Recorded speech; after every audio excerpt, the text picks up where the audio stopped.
بسم الله الرحمن الرحيم الحمد لله وكفى وسلام على عباده الذين اصطفى. وحی اور اس کی حقیقت. قرآن کریم چونکہ سرور کائنات حضرت محمد مصطفیٰ صلی اللہ تعالی علیہ وسلم پر وحی کے ذریعے نازل کیا گیا ہے، اس لیے سب سے پہلے وحی کے بارے میں چند ضروری باتیں سمجھ لینی چاہیے. وحی کی ضرورت. ہر مسلمان جانتا ہے کہ اللہ تعالی نے انسان کو اس دنیا میں آزمائش کے لیے بھیجا ہے اور اس کے ذمے کچھ فرائض عائد کر کے پوری کائنات کو اس کی خدمت میں لگا دیا گیا ہے. لہذا دنیا میں آنے کے بعد انسان کے لیے دو کام ناگزیر ہیں. ایک یہ کہ وہ اس کائنات سے اور اس میں پیدا کی ہوئی اشیاء سے ٹھیک ٹھیک کام لے، اور دوسرے یہ کہ اس کائنات کو استعمال کرتے ہوئے اللہ تعالی کے احکام کو مد نظر رکھے اور کوئی ایسی حرکت نہ کرے جو اللہ تبارک و تعالی کی مرضی کے خلاف ہو. ان دونوں کاموں کے لیے انسان کو علم کی ضرورت ہے، اس لیے کہ جب تک اسے یہ معلوم نہ ہو کہ اس کائنات کی حقیقت کیا ہے، اس کی کون سی چیز کے کیا خواص ہیں، ان سے کس طرح فائدہ اٹھایا جا سکتا ہے، اس وقت تک وہ دنیا کی کوئی بھی چیز اپنے فائدے کے لیے استعمال نہیں کر سکتا. نیز جب تک اسے یہ معلوم نہ ہو کہ اللہ تعالی کی مرضی کیا ہے، وہ کون سے کاموں کو پسند اور کن کو ناپسند فرماتا ہے، اس وقت تک اس کے لیے اللہ تعالی کی مرضی کے مطابق زندگی گزارنا ممکن نہیں. چنانچہ اللہ تعالی نے انسان کو پیدا کرنے کے ساتھ ساتھ تین چیزیں ایسی پیدا کی ہیں جن کے ذریعے اسے مذکورہ باتوں کا علم حاصل ہوتا رہے. ایک انسان کے حواس یعنی آنکھ، کان، منہ اور ہاتھ پاؤں، دوسرے عقل اور تیسرے وحی. چنانچہ انسان کو بہت سی باتیں اپنے حواس کے ذریعے معلوم ہو جاتی ہیں، بہت سی عقل کے ذریعے، اور جو باتیں ان دونوں ذرائع سے معلوم نہیں ہو سکتی ان کا علم وحی کے ذریعے عطا کیا جاتا ہے. علم کے ان تینوں ذرائع میں ترتیب کچھ ایسی ہے کہ ہر ایک کی ایک خاص حد اور مخصوص دائرہ کار ہے جس کے آگے وہ کام نہیں دیتا. چنانچہ جو چیزیں انسان کو اپنے حواس سے معلوم ہو جاتی ہیں ان کا علم نری عقل سے نہیں ہو سکتا. مثلا ایک دیوار کو آنکھ سے دیکھ کر آپ کو علم ہو جاتا ہے کہ اس کا رنگ سفید ہے، لیکن اگر آپ اپنی آنکھوں کو بند کر کے صرف عقل کی مدد سے اس دیوار کا رنگ معلوم کرنا چاہیں تو یہ ناممکن ہے. اسی طرح جن چیزوں کا علم عقل کے ذریعے حاصل ہوتا ہے وہ صرف حواس سے معلوم نہیں ہو سکتی. مثلا آپ صرف آنکھوں سے دیکھ کر یا ہاتھوں سے چھو کر یہ پتہ نہیں لگا سکتے کہ اس دیوار کو کسی انسان نے بنایا ہے، بلکہ اس نتیجے تک پہنچنے کے لیے عقل کی ضرورت ہے. غرض جہاں تک حواس خمسہ کام دیتے ہیں وہاں تک عقل کوئی رہنمائی نہیں کرتی، اور جہاں حواس خمسہ جواب دے دیتے ہیں وہیں سے عقل کا کام شروع ہوتا ہے. لیکن اس عقل کی رہنمائی بھی غیر محدود نہیں ہے، یہ بھی ایک حد پر جا کر رک جاتی ہے، اور بہت سی باتیں ایسی ہیں جن کا علم نہ حواس کے ذریعے حاصل ہو سکتا ہے اور نہ عقل کے ذریعے. مثلا اسی دیوار کے بارے میں یہ معلوم کرنا کہ اس کو کس طرح استعمال کرنے سے اللہ تعالی راضی اور کس طرح استعمال کرنے سے ناراض ہوگا، یہ نہ حواس کے ذریعے ممکن ہے نہ عقل کے ذریعے. اس قسم کے سوالات کا جواب انسان کو دینے کے لیے جو ذریعہ اللہ تعالی نے مقرر فرمایا ہے اسی کا نام وحی ہے. اور اس کا طریقہ یہ ہوتا ہے کہ اللہ تعالی اپنے بندوں میں سے کسی کو منتخب فرما کر اسے اپنا پیغمبر قرار دے دیتا ہے اور اس پر اپنا کلام نازل فرماتا ہے. اس کی کلام کو وحی کہتے ہیں، کہا جاتا ہے. اس سے واضح ہو گیا کہ وہی انسان کے لیے وہ اعلیٰ ترین ذریعہ علم ہے جو اسے اس کی زندگی سے متعلق ان سوالات کا جواب مہیا کرتا ہے جو عقل اور حواس کے ذریعے حل نہیں ہو سکتے.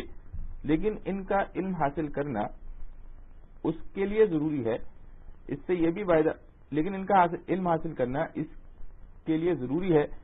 بھی واضح ہو جاتا ہے کہ صرف عقل اور مشاہدہ انسان کی رہنمائی کے لیے کافی نہیں، بلکہ اس کی ہدایت کے لیے وحی الہی ایک ناگزیر ضرورت ہے.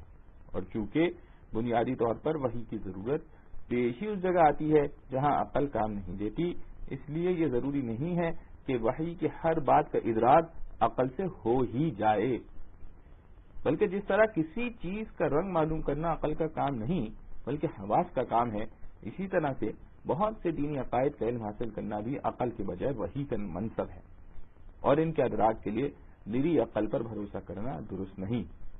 جو شخص معاذ اللہ خدا کے وجود ہی کا قائل نہ ہو اس سے تو وحی کے مسئلے پر بات کرنا بالکل بے سود ہے. لیکن جو شخص اللہ تعالیٰ کے وجود اور اس کی قدرت کاملہ پر ایمان رکھتا ہے اس کے لیے وحی کی عقلی ضرورت، اس کے امکان اور حقیقی وجود کو سمجھنا کچھ مشکل نہیں.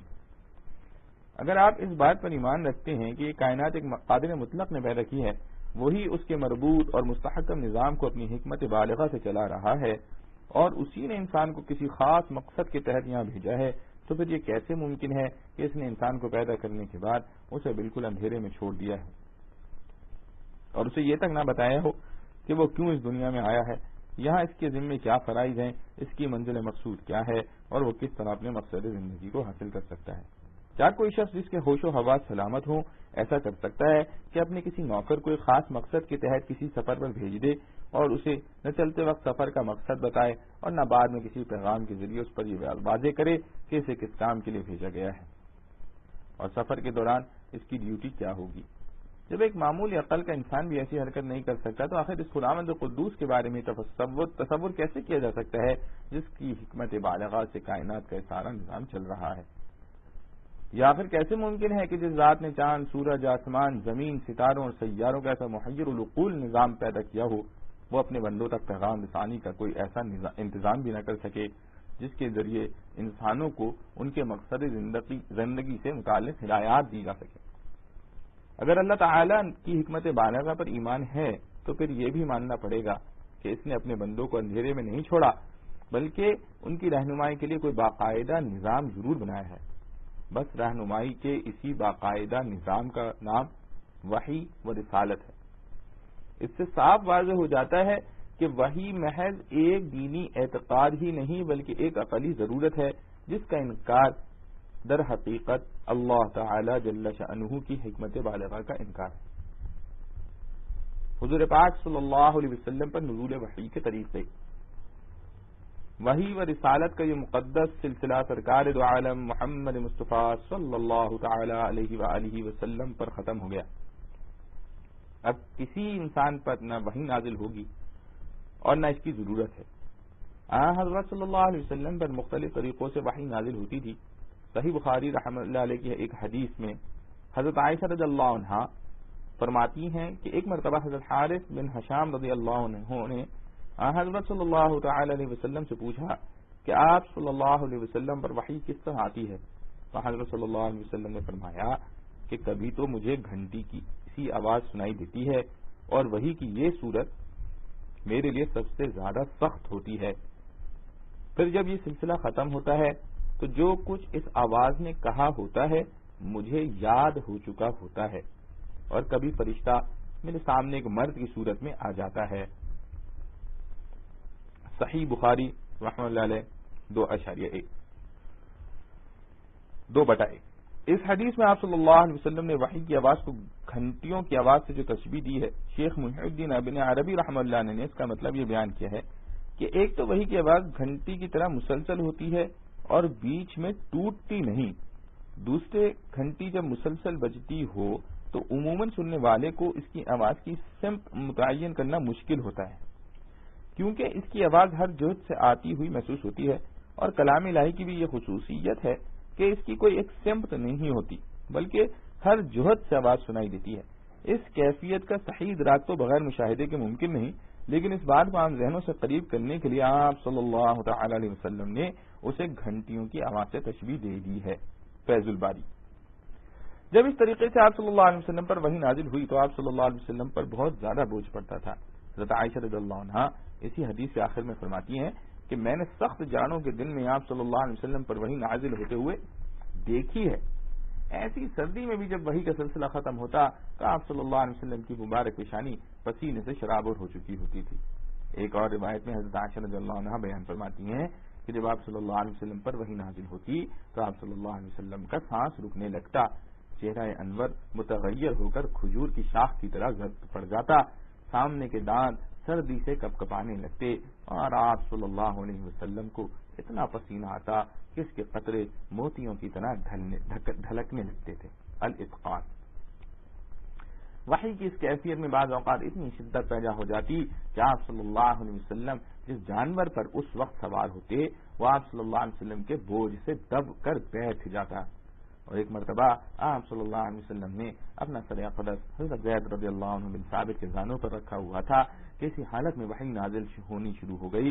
اس سے حضرت زید رضی اللہ عنہ کی ران پر اتنا بوجھ پڑا کہ وہ ٹوٹنے لگی. زاد المعاد. بعض اوقات اس وحی کی ہلکی ہلکی آواز دوسروں کو بھی محسوس ہوتی تھی. حضرت عمر رضی اللہ عنہ فرماتے ہیں کہ جب آپ صلی اللہ علیہ وسلم پر وحی نازل ہوتی تو آپ صلی اللہ علیہ وسلم کے چہرہ انور کے قریب شہد کی مکھیوں کی بھنبراہٹ جیسی آواز سنائی دیتی تھی. بتوی مسند احمد رحمۃ اللہ علیہ کتاب السیرۃ النبویہ صلی اللہ علیہ وسلم. تبویب مسند احمد رحمۃ اللہ علیہ کتاب السیرۃ النبویہ صلی اللہ علیہ وسلم. وحی کی دوسری صورت یہ تھی کہ فرشتہ کسی انسانی شکل میں آپ صلی اللہ علیہ وسلم کے پاس آ کر اللہ تعالی جل شأنہ کا پیغام پہنچا دیتا تھا. ایسے مواقع پر عموماً حضرت جبرائیل علیہ الصلوۃ والسلام مشہور صحابی حضرت وحیہ کلبی رضی اللہ عنہ کی صورت میں تشریف لایا کرتے تھے. البتہ بعض اوقات کسی دوسری صورت میں بھی تشریف لائے ہیں. بہرکیف جب حضرت جبرائیل علیہ السلام انسانی شکل میں وحی لے کر آتے تو نزول وحی کی یہ صورت حضرت صلی اللہ علیہ وسلم کے لیے سب سے آسان ہوتی تھی. الاتقان. وحی کی تیسری صورت یہ تھی کہ جب حضرت جبرائیل علیہ السلام کسی انسان کی شکل اختیار کے بغیر اپنی اصلی صورت میں دکھائی دیتے تھے. لیکن ایسا آپ صلی اللہ علیہ وسلم کی تمام عمر میں صرف 3 مرتبہ ہوا ہے. ایک مرتبہ اس وقت جب آپ صلی اللہ علیہ وسلم نے خود حضرت جبرائیل علیہ السلام کو ان کی اصل شکل میں دیکھنے کی خواہش ظاہر فرمائی تھی. دوسری مرتبہ معراج میں اور تیسری بار نبوت کے بالکل ابتدائی زمانے میں مکہ مکرمہ کے مقام اجیاد پر. پہلے 2 واقعات تو صحیح سند سے ثابت ہیں، البتہ یہ آخری واقعہ سندن کمزور ہونے کی وجہ سے مشکوک ہے. فتح الباری. چوتھی صورت براہ راست اور بلا واسطہ اللہ تبارک و تعالی سے ہم کلامی کی ہے. یہ شرف حضرت صلی اللہ علیہ وسلم کو بیداری کی حالت میں صرف ایک بار یعنی معراج کے وقت حاصل ہوا ہے. البتہ ایک مرتبہ خواب میں بھی آپ صلی اللہ علیہ وسلم اللہ تعالی سے ہم کلام ہوئے ہیں. وحی کی 5ویں صورت یہ تھی کہ حضرت جبرائیل علیہ السلام کسی بھی صورت میں سامنے آئے بغیر آپ صلی اللہ علیہ وسلم کے قلب مبارک میں کوئی بات القاء فرما دیتے تھے. اسے اصطلاح میں نفخ فی الروح کہتے ہیں.